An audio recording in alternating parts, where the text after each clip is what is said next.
What's up, guys? Spin Firearms here, and today we're going to be comparing a Polymer 80 version of a Glock to an actual Glock. And now obviously these are the subcompacts, but it would be basically the same thing for all sizes if you're comparing the same firearm. Now I'm basically going to make this short, just what I like about each and what I don't like about each. So for the Glock 26, I like that it has 20 years on the market, classic carry conceal firearm. It's still relevant today because of how short it is and how many rounds it carries. This is my go-to carry firearm. Love it. Negative right out of the box. The sights are terrible. Unless you get night sights and pay that money.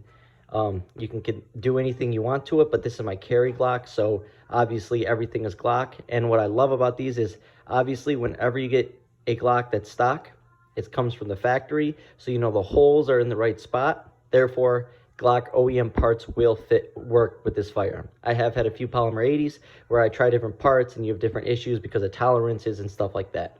And it is what it is, because obviously Polymer80 can't copy Glock completely, so they had to find a way to make Glock parts work, but obviously they will never work as good or as reliable as in a regular Glock.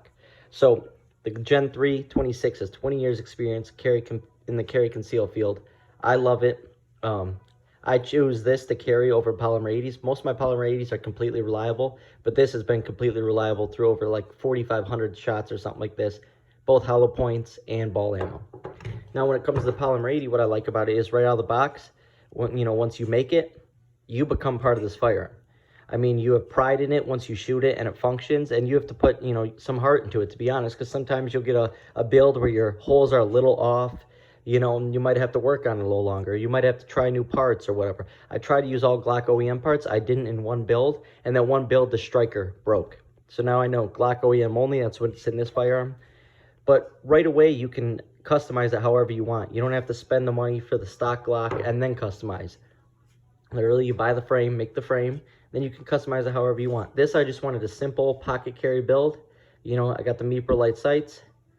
ATF backplate because it makes sense. I threw a TTS custom barrel on there. Just something smooth. Oh, that thing's dirty. And it's got a 3.5 pound trigger that's very crisp. So, that's what the best thing about Polymer80 is. You make it yourself. You make it your firearm. You build it, and also it has a rail compared to the Gen 3. That is really nice. And obviously, you can put whatever you want on there. You can take all the parts out of this and put it in this.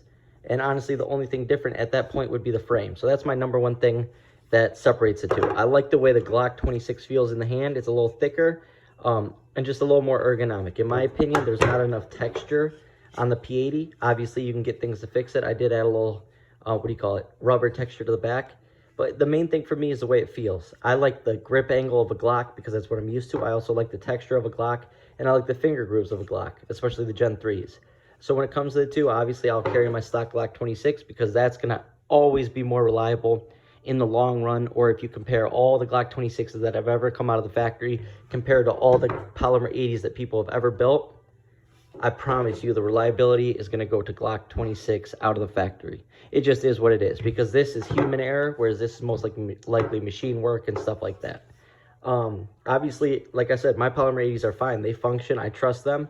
It's just, to me, the main thing is having a out of the factory, reliable, stock carry firearm, except for the sights, and then also the ergonomics for me. That's the main thing that separates the two, but they're both great. And I think everyone should have a Polymer80 just to get, you get to learn about firearms. You learn a lot about firearms, especially if you're new to them, just by making a Polymer80. And it's actually pretty fun. You might get angry sometimes, something's not working, it's having an issue feeding, and you just work on it and you make it work over time. And then you become even more proud of yourself that you have a working Polymer80. And yeah, other than the serialization aspect to it, that's why I choose the Glock 26 stock factory Glock.